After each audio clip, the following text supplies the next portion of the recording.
প্রিয় ছাত্রছাত্রী, অনলাইন বাংলা ক্লাসে তোমাদেরকে স্বাগত। আজকে তোমাদের সামনে আমি উপস্থিত হয়েছি এসএসসি বাংলার দ্বিতীয় পত্র নিয়ে। বাংলা দ্বিতীয় পত্রের সমাস অংশের কিছু ক্লাস তোমাদের সাথে হয়েছে। এ পর্বে সমাসের বহুব্রীহি সমাস নিয়ে মূলত আজকে আলোচনা।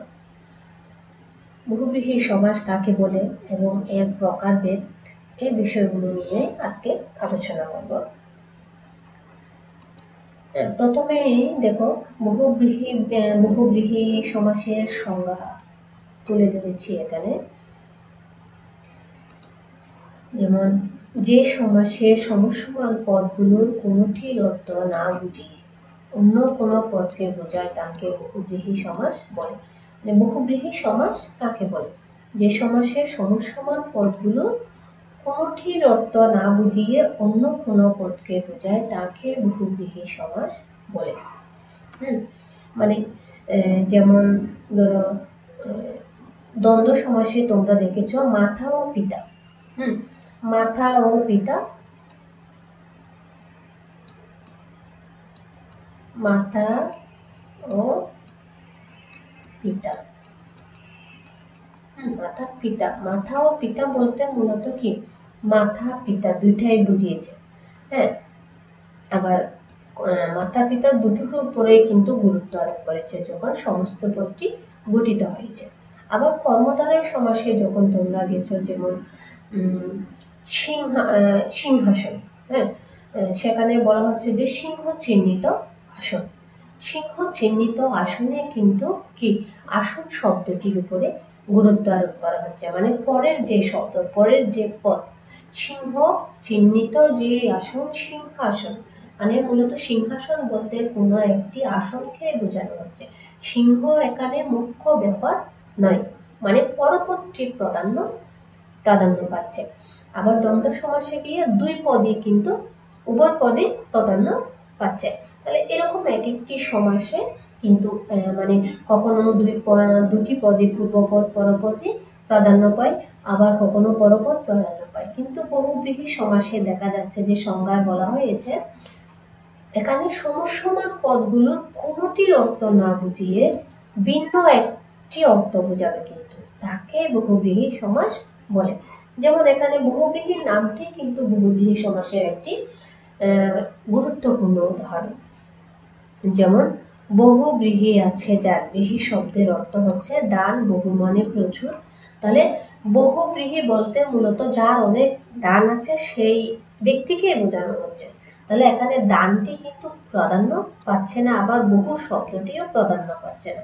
বহুব্রীহি যার কাছে আছে সেই মানুষটাকে জোর দেওয়া হচ্ছে এখানে। এই শব্দের ক্ষেত্রে সেই মানুষটিকে, সেই ব্যক্তিটিকে জোর দেওয়া হচ্ছে। যার বহু অনেক প্রচুর দান আছে সেই ব্যক্তিটিকে জোর দেওয়া হচ্ছে।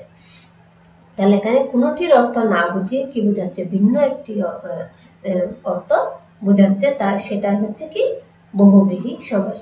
এখানে বহু কিংবা দান কোনটিরই অর্থের প্রাধান্য নেই, যার বহু দান আছে এমন লোককে বোঝাচ্ছে।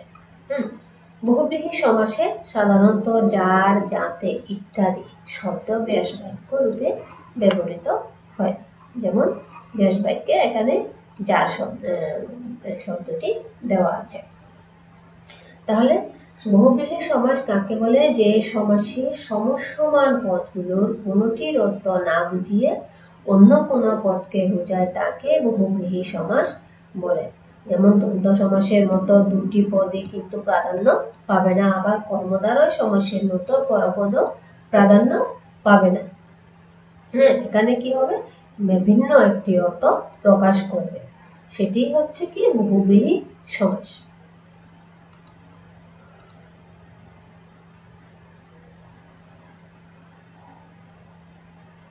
এরপরে আসো, বহুব্রীহি সমাসের যে নিয়ম আছে সেই নিয়মগুলো থেকে কিছু নিয়ম এখানে তোমাদের জন্য তুলে ধরেছি। যেমন এখানে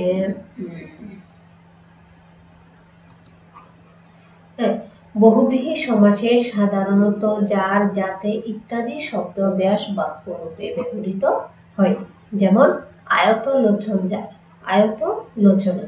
এখানে কিন্তু মানে আয়ত মানে কি, টানা, লোচন শব্দের অর্থ হচ্ছে চোখ। তাহলে যার লম্বা টানা চোখ তাকে আয়ত লোচনা বলা হয়। এখানে চোখের উপরও গুরুত্ব আরোপ করা হচ্ছে না, টানা যে আয়ত সেই শব্দের উপরও গুরুত্ব আরোপ করা হচ্ছে না। এখানে গুরুত্ব আরোপ করা হচ্ছে কার উপরে, যার টানা চোখ আছে সেই ব্যক্তির উপরে, সে নারীর উপরে। আয়ত লোচনা। তারপর মহান আত্মা, যার মহাত্মা। এখানে মহান শব্দটির উপরও গুরুত্ব আরোপ হচ্ছে না, আত্মা শব্দটির উপরও গুরুত্ব আরোপ হচ্ছে না। মহাত্মা বলতে কিন্তু মহান আত্মা যার আছে, অনেক বড় আত্মা যার আছে, তাকে বোঝানো হচ্ছে। এরপরে আরেকটি নিয়ম হচ্ছে কি, সহ কিংবা সহিত শব্দের সঙ্গে অন্য পদের বহুব্রীহি সমাস হলে সহ ও সহিত এর স্থলে স হয়। যেমন বান্ধব সহ বর্তমান, সবান্ধব, মানে এই সহ আছে শব্দটা আছে বলে এখানে কি হয়েছে, এই বান্ধব শব্দের আগে শুধু স এসেছে, এখানে হটা কি হয়েছে, লোপ হয়েছে। এভাবে এখানে সমাসটা গঠিত হয়। তেমনি সহ উদরজা সহোদর। আরেকটি নিয়ম হচ্ছে বহুব্রীহি সমাসে পরপদে মাতৃ, পত্নী, পুত্র, স্ত্রী ইত্যাদি শব্দ থাকলে এই শব্দগুলোর সাথে ক যুক্ত হয়। কি থাকলে, মাতৃ, পত্নী, পুত্র, স্ত্রী। যেমন নদী মাতা, যা নদী মাতৃ। এই যে মাতৃ শব্দের সাথে, মাতা মানে মাতৃ, সেখানে কি হয়েছে, ক যুক্ত হয়েছে। আবার বি হয়েছে পত্নী, যার বি অর্থ কি, বিগত হয়েছে, বি পত্নী, ক যুক্ত হয়েছে, পত্নী শব্দের সাথে ক যুক্ত হয়েছে। এরপরে হচ্ছে বহুব্রীহি সমাসে সমস্ত পদে উক্তি শব্দের স্থলে অক্ষর এবং নাভি শব্দের স্থলে নাভ হয়। যেমন কলমের ন্যায় উক্তি যার কমলাক্ষ, পদ্মনাভিতে যার পদ্মনাভ, মানে নাভিতে থাকলে সেটা কি হয়ে যাবে, নাভ হয়ে যাবে, উক্তি থাকলে অক্ষ হয়ে যাবে। এরপরে বহুব্রীহি সমাসে পরপদে জায়া শব্দ স্থানে জানি হয় এবং পূর্বপদের কিছু পরিবর্তন হয়। যেমন যুবতী জায়া, যার যুবজানি, যুবতী স্থলে যুব, জায়া স্থলে জানি হয়েছে। এরপরে বহুব্রীহি সমাসে পরপদে চূড়া শব্দ সমস্ত পদে চূড় এবং কর্ম শব্দ সমস্ত পদে কর্ম হয়। যেমন চন্দ্রচূড়া, যার চন্দ্রচূড়, বিচিত্র কর্ম, যার বিচিত্র কর্ম। এখানে মূলত কি, তোমাদের ক্ষেত্রে পরীক্ষায় দেখা যায় যে বিষয়গুলো দেওয়া হয়, মূলত এই সমস্ত পদটি দেওয়া হয়, তোমাদেরকে ব্যাস বাক্য করে সমাস নির্ণয় করতে বলা হয়। তাহলে এখানে যেহেতু তোমরা যেহেতু নিয়ম করবে যে চূড়া শব্দ সবসময় চূড় হবে, তাহলে এই চূড় শব্দটাকে তোমাদেরকে চূড়া বানাতে হবে, কর্ম শব্দটা কর্ম হবে, এই কারণে এই কর্ম শব্দটাকে কর্ম করতে হবে। এরপর হচ্ছে কি, বহুব্রীহি সমাসে সমান শব্দের স্থানে স এবং সহ হয়। যেমন সমান কর্মী, যে সহকর্মী, সমান বর্ণ, যা সমবর্ণ, সমান উদর, যা সহোদর। তারপরে হচ্ছে বহুব্রীহি সমাসে পরপদে গন্ধ স্থানে গন্ধি বা গন্ধা হয়। যেমন সুগন্ধ, যার সুগন্ধি, পদ্মের ন্যায় গন্ধ, যার পদ্মগন্ধি, মৎস্যের ন্যায় গন্ধ, যার মৎস্যগন্ধা। তাহলে এই নিয়মগুলো বহুব্রীহি সমাস যখন গঠন করবে তখন অবশ্যই এই নিয়মগুলো তোমাদেরকে মাথায় রাখতে হবে। নিয়মগুলো যদি মাথায় না রাখো, মনে না রাখো, তাহলে তোমাদের সমাস নির্ণয়ের ক্ষেত্রে কিংবা ব্যাস বাক্য তৈরি করার ক্ষেত্রে তোমাদের ভুল হয়ে যাওয়ার অবশ্যই সম্ভাবনা রয়েছে। তাহলে এই নিয়মগুলো অবশ্যই তোমরা কি করবে, মনে রাখবে, শিখে ফেলবে। আচ্ছা, এরপরে হচ্ছে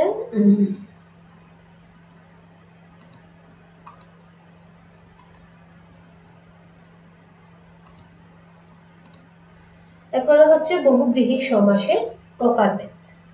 এখানে তোমাদের জন্য দেখো 9টি প্রকারভেদ, 8টি প্রকারভেদ দিয়ে রেখেছি, আর একটা হচ্ছে নিপাতনে সিদ্ধ, সেটা কোনো নিয়মের বাইরে বলে এটা কি প্রকারভেদের মধ্যে না, এটা হচ্ছে কোনো নিয়মের মধ্যে, তার মধ্যে এই সমাসটা গঠিত হয় না, সেই জন্য এটা প্রকারভেদের বাইরে রাখা হয়েছে। মূলত কি, বহুব্রীহি সমাস 8 প্রকার। তাহলে কি কি, সমানাধিকরণ বহুব্রীহি, ব্যতিকরণ বহুব্রীহি, ব্যতিহার বহুব্রীহি, সংখ্যাবাচক বহুব্রীহি, মধ্যপদরূপী বহুব্রীহি, প্রত্যয়ান্ত বহুব্রীহি, অলুক বহুব্রীহি, নয় বহুব্রীহি, আর হচ্ছে নিপাতনে সিদ্ধ বহুব্রীহি। তাহলে এই মোট 8 প্রকার বহুব্রীহি সমাসের 8টি প্রকারভেদ রয়েছে। এই 8টি প্রকারভেদগুলো নিয়ে তোমাদের সাথে আলোচনা করব। যতগুলো প্রকারভেদ নিয়ে আজকে আলোচনা করা যায় আলোচনা করব। প্রথমেই হচ্ছে সামানাধিকরণ বহুব্রীহি, এবং সামানাধিকরণ বহুব্রীহি কাকে বলে সেই বিষয়টি তোমাদের জন্য এখানে আমি মূলত ছবি সহ তোমাদের যেন বুঝতে সহজ হয় সেজন্য ছবি সহ এখানে তুলে ধরেছি। যেমন পূর্বপদ বিশেষণ আর পরপদ বিশেষ্য হলে সামানাধিকরণ বহুব্রীহি হয়। সামানাধিকরণ বহুব্রীহি সমাসের সমসমান পদগুলির দুটিরই বিভক্তি এক হয়। তাহলে সামানাধিকরণ বহুব্রীহি হচ্ছে কি, পূর্বপদে বিশেষণ থাকবে, পরপদে বিশেষ্য থাকবে, এবং এর বাইরে আরেকটি হচ্ছে কি, সমাসের সমসমান পদগুলির দুটিরই বিভক্তি কিন্তু একই রকম হবে। হ্যাঁ, যেমন হত হয়েছে শ্রী জাত, হতশ্রী, কোষ মেজাজ জাত, কোষ মেজাজ। হ্যাঁ, পূর্বপদ বিশেষণ, পরপদ বিশেষ্য। হত হচ্ছে একটি বিশেষণ, হ্যাঁ, শ্রী হচ্ছে কি বিশেষ্য। ঠিক তেমনি কোষ কি বিশেষণ, মেজাজ হচ্ছে বিশেষ্য। হ্যাঁ, মেজাজটা কি রকম সেটা বোঝাচ্ছে কোষ শব্দ দিয়ে, সেই জন্য সেটা বিশেষণ। এবং মেজাজ একটা মুড, মানে সেই মুডটা হচ্ছে কি, সেটা হচ্ছে বিশেষ্য। এরূপ ঋত সর্বস্ব, উচ্চশীল, পীতাম্বর, নীলকণ্ঠ, জবরদস্তি, সুশীল, সুশ্রী, বরকত ইত্যাদি হচ্ছে সামানাধিকরণ বহুব্রীহির উদাহরণ। এখানে তোমাদের জন্য সামানাধিকরণ বহুব্রীহি কি সেটা বোঝার জন্য দেখো এটা আরো সহজ করে তুলে ধরেছি, একটু খেয়াল করো। যেমন নীলকণ্ঠ শব্দটি হচ্ছে কি সামানাধিকরণ বহুব্রীহি। তাহলে নীল, নীল হচ্ছে কি লাল, নীল, কালো, এগুলো হচ্ছে রঙের অবস্থা বোঝায়, সেই জন্য রঙের অবস্থাটা বোঝায় বলে এগুলো হচ্ছে কি লাল, নীল, কালো, এই রঙের নামগুলো হচ্ছে কি বিশেষণ। তাহলে কণ্ঠ, কণ্ঠ হচ্ছে একটা অংশের নাম, আমাদের শরীরের একটা অংশের নাম হচ্ছে কণ্ঠ, সেটা হচ্ছে, সেজন্য সেটা হচ্ছে কি বিশেষ্য। এটা বিশেষণ আর এটা বিশেষ্য, মানে শর্ত অনুসারে প্রথম পদ বিশেষণ, পূর্বপদ বিশেষণ, মানে প্রথম যেটা সেটা হচ্ছে পূর্বপদ, পরেরটা হচ্ছে পরপদ। তাহলে এটা বিশেষণ, বিশেষণ, আর এই যে পরপদ বিশেষ্য বলা হয়েছে, পরপদ হচ্ছে বিশেষ্য। তাহলে নীল শব্দের অর্থ হচ্ছে নীল, নীল রংটা। কণ্ঠ শব্দের অর্থ হচ্ছে এই যে এখানে যে আটা দেওয়া আছে সেটাই হচ্ছে কণ্ঠ, কিন্তু নীলকণ্ঠ বলতে এই নীলটাকেও বোঝাচ্ছি না, এই কণ্ঠ শব্দটাকেও কিন্তু বোঝানো হচ্ছে না। তাহলে দেখো নীল চলে গেল, হ্যাঁ, নীল কণ্ঠ বোঝাতে নীলকে বোঝানো হচ্ছে না, নীল চলে গেছে, এবং কণ্ঠ শব্দটিও কিন্তু বোঝানো হচ্ছে না, তুলে দিলাম। নীলও বোঝানো হচ্ছে না, কণ্ঠও বোঝানো হচ্ছে না, তাহলে সেটা বোঝানো হচ্ছে কি নীলকণ্ঠ বোঝানো হচ্ছে নীলকণ্ঠী পাখি বা নিরাম্বরকে, সরি শিবকে বোঝানো হয়। তাহলে এই নীলকণ্ঠ শব্দ দ্বারা বোঝানো হচ্ছে কি ভিন্ন একটি অর্থ, নীল বোঝাচ্ছে না, কণ্ঠ বোঝাচ্ছে না, এখানে পাখি অথবা এই দেবতাকে বোঝানো হচ্ছে। এরপরে আসো বেদীকরণ বহুব্রীহি সমাসে। হ্যাঁ, বহুব্রীহি সমাসের বেদীকরণ বহুব্রীহি কাকে বলে? হ্যাঁ, বহুব্রীহি সমাসের পূর্বপদ এবং পরপদ কোনটি যদি বিশেষণ না হয় তবে তাকে বেদীকরণ বহুব্রীহি বলে। হ্যাঁ, বেদীকরণ বহুব্রীহি সমাসের কোনটি কিন্তু বিশেষণ হবে না। সমানাধিকরণ বহুব্রীহিতে তোমরা দেখেছো যে পূর্বপদ বিশেষণ হচ্ছে এবং পরপদ বিশেষ্য হচ্ছে, কিন্তু এখানে কোনটি কিন্তু বিশেষণ হবে না, তাহলে সেটা হবে কি বেদীকরণ বহুব্রীহি। যেমন 80-তে 20 জাত, 80-20, কথা সর্বস্ব জাত, কথা সর্বস্ব।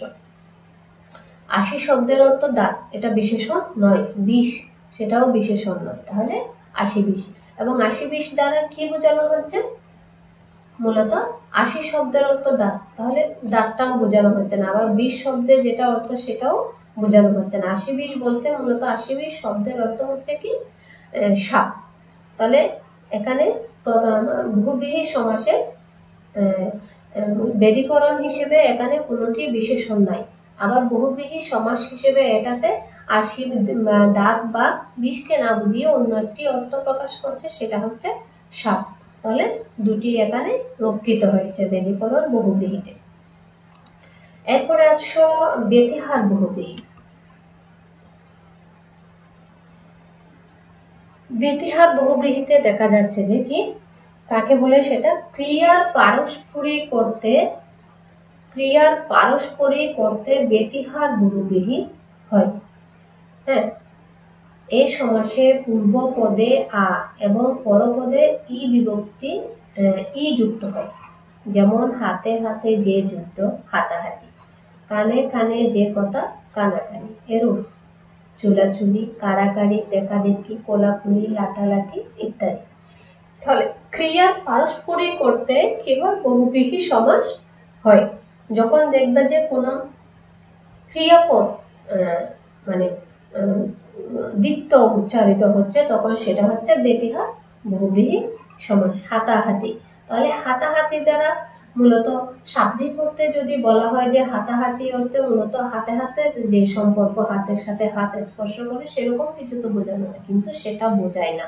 বোঝায় কি, এই যে হাতে হাতে যে যুদ্ধ, সেটাই হচ্ছে কি হাতাহাতি। হাতাহাতি বলতে হাতের উপরে হাত রেখে যে সুন্দর সম্পর্ক, সেটা বোঝানো হয় না। হাতাহাতি বলতে হাত দিয়ে যে মারামারি, সেটাই বোঝানো হয়। অবশ্যই এক্ষেত্রে একটা বিষয় হচ্ছে, তুমি এক পক্ষে হাত দিয়ে মারলে সেটাকে হাতাহাতি হবে না, দুপক্ষে যখন তো হাত ব্যবহার করবে তখন সেটা হবে কি হাতাহাতি। এরপরে হচ্ছে সংখ্যাবাচক বহুব্রীহি। যেমন সংখ্যাবাচক বহুব্রীহি কাকে বলে, যে বহুব্রীহি সমাসে পূর্ব পদে সংখ্যাবাচক বিশেষণ থাকে তাকে সংখ্যাবাচক বহুব্রীহি বলে। যে বহুব্রীহি সমাসের পূর্ব পদে সংখ্যাবাচক বিশেষণ থাকে তাকে সংখ্যাবাচক বহুব্রীহি বলে। যেমন পঞ্চ আনন যায়। পঞ্চ শব্দের অর্থ হচ্ছে কি পাঁচ, আনন শব্দের অর্থ হচ্ছে মুখ। তাহলে এখানে পঞ্চানন, ত্রিনয়ন যার ত্রিনয়নী, চতুর্মুখ যার চতুর্মুখ মানে কি ব্রহ্মা, দশ আনন যার দশানন, দশ ভুজা যার দশ ভুজা। তাহলে সংখ্যাবাচক বহুব্রীহিতে দেখা যাচ্ছে যে প্রথমে কি থাকবে, একটি সংখ্যাবাচক শব্দ থাকবে। যেমন পঞ্চানন, কিংবা ধরো দশভুজা শব্দের দিয়ে উদাহরণ দিয়ে রেখেছি। যেমন প্রথমে দশ শব্দটি, দশ আছে। এই দশ বলতে এই যে ১ ০ ১০, সেই ১০কে কিন্তু বোঝানো হচ্ছে না। বুঝা শব্দের, বুঝ শব্দের অর্থ হচ্ছে আবার হাত। তাহলে ১০ শব্দের ১০ মানে ১০, বুঝ মানে হাত, কিন্তু এখানে ১০ এবং বুঝ কোনোটিকে না বুঝিয়ে কি বোঝানো হচ্ছে, ১০ বুঝা বলতে যার ১০টি হাত আছে তাকে বোঝানো হচ্ছে, মানে কি দেবীকে বোঝানো হচ্ছে, দুর্গাকে বোঝানো হচ্ছে। কারণ দুর্গার 10টি হাত আছে বলে তাকে 10 ভুজা বলতে দুর্গাকে বোঝানো হয়। তাহলে সংখ্যাবাচকের নিয়ম অনুসারে প্রথমে সংখ্যাবাচক একটি শব্দ আছে এবং তার শেষে আরেকটি শব্দের সাথে সংখ্যাবাচক শব্দ যুক্ত হয়ে 10 ভুজা শব্দটি গঠিত, সমস্ত পদটি গঠিত হয়েছে। সেজন্য এটি হচ্ছে সংখ্যাবাচক বহুব্রীহি। বহুব্রীহি সমাসের যে বিষয়টি অবশ্য খেয়াল রাখতে হবে যে সেটা হচ্ছে, সে পূর্বপদ এবং পরপদের কোনটির অর্থ না বুঝিয়ে সম্পূর্ণ ভিন্ন একটি অর্থ প্রকাশ করবে, সেটি হচ্ছে বহুব্রীহি সমাস। এরপরে যে বিষয়গুলো, সংজ্ঞাগুলোতে যে বৈশিষ্ট্যগুলো দেওয়া আছে সেগুলো খেয়াল রেখে, মাথায় রেখে তোমাকে ব্যাস বাক্যটা গঠন করতে হবে। আচ্ছা, এরপরে পরবর্তী ক্লাসে আমরা বহুব্রীহি সমাসের অন্যান্য প্রকারভেদ নিয়ে আলোচনা করব। আমরা আরেকবার ঘুরে আসি, তো যে বিষয়গুলো নিয়ে আলোচনা করেছি সেখান থেকে আরেকবার দেখে আসি। যেমন প্রথমে তোমরা দেখেছো কি বহুব্রীহি সমাস কাকে বলে। হ্যাঁ, এরপরে হচ্ছে বহুব্রীহি সমাসের যে নিয়মগুলো আছে সেই নিয়মগুলো তোমাদের জন্য তুলে ধরেছি, সেগুলো অবশ্যই তোমরা মনে রাখবে, মুখস্থ রাখবে। এই বিষয়গুলো যদি মাথায় না রাখো, মনে না রাখো, তাহলে বহুব্রীহি সমাস চিহ্নিত করে ভুলভাবে তোমরা চিহ্নিত করবে, সঠিক হবে না। এরপরে হচ্ছে কি বহুব্রীহি সমাসের প্রকারভেদ। প্রকারভেদ হচ্ছে কয়টি? 8টি। আজকে তোমাদের জন্য আমি 4টি প্রকারভেদ নিয়ে আলোচনা করেছি। পরবর্তী ক্লাসে অন্য 5টি নিয়ে আমি আলোচনা করব। এরপরে হচ্ছে প্রথম যে বহুব্রীহি সমাসের প্রকারভেদ সমানাধিকরণ বহুব্রীহি নিয়ে আলোচনা করেছি। সমানাধিকরণ বহুব্রীহিতে কি থাকবে? প্রথম পদ বিশেষণ থাকবে, পরপদ বিশেষ্য থাকবে, এবং এরকম থাকলে এবং ভিন্ন একটি অর্থ প্রকাশ করলে সেটি হবে কি? সমানাধিকরণ বহুব্রীহি। এরপরে হচ্ছে বেদীকরণ বহুব্রীহি। বেদীকরণ বহুব্রীহিতে কি হবে? কোনটি কি পূর্বপদ পরপদ কোনটি বিশেষণ হবে না, কিন্তু কোনটির অর্থ না বুঝিয়ে ভিন্ন একটি অর্থ প্রকাশ করবে, তাহলে সেটি হবে বেদীকরণ বহুব্রীহি। এরপরে হচ্ছে ব্যতিহার বহুব্রীহি হচ্ছে ক্রিয়ার পারস্পরিক অর্থে ক্রিয়ার বহুব্রীহি সমস্যা, এবং এই সমস্যায় পূর্বপদে আ পরপদে ই বিভক্তি যুক্ত হয়। যেমন হাঁটা, আ যুক্ত হয়েছে, হাত যোগ আ হাঁটা, হাত যোগ ই হাতি, প্রথমে আ বিভক্তি পরে ই বিভক্তি। তাহলে এভাবে এবং ভিন্ন একটি অর্থ প্রকাশ করবে, সেটি হচ্ছে ব্যতিহার বহুব্রীহি। এরপরে হচ্ছে সংখ্যাবাচক বহুব্রীহি, যে বহুব্রীহি সমাসে প্রথমে সংখ্যাবাচক শব্দ থাকবে এবং কোন শব্দের সাথে যখন সংখ্যাবাচক শব্দ যুক্ত করে সমাস গঠিত হবে তখন সেটা এবং ভিন্ন একটি অর্থ প্রকাশ করবে, পূর্বপদ এবং পরপদের অর্থ না বুঝিয়ে ভিন্ন একটি অর্থ প্রকাশ করবে, তখন সেটি হবে কি? সংখ্যাবাচক বহুব্রীহি। তাহলে আজকে বহুব্রীহি সমাসের আর কোনো প্রকারভেদ নিয়ে আমরা আলোচনা না করে যে বিষয়গুলো মূলত আলোচনা করেছি সেগুলো একটু বারবার প্র্যাকটিস করো এবং প্র্যাকটিস করতে থাকো। এর বেশি যদি আলোচনা করি হয়তো তোমাদের বিষয়টা একটু বুঝতে অসুবিধা হবে, সবকিছু একসাথে মাথায় ধারণ করতে পারবে না। এই কারণে আমি বহুব্রীহি সমাসটা আজকে একটু পর্যন্ত রেখে দিচ্ছি। পরবর্তী ক্লাসে অন্যান্য প্রকারভেদগুলো নিয়ে বিস্তারিত আলোচনা করব। এতক্ষণ সাথে থাকার জন্য তোমাদেরকে অবশ্যই ধন্যবাদ, এবং ক্লাসটি আশা করি তোমরা উপভোগ করেছো। ভালো থেকো, সুস্থ থেকো, আল্লাহ হাফিজ।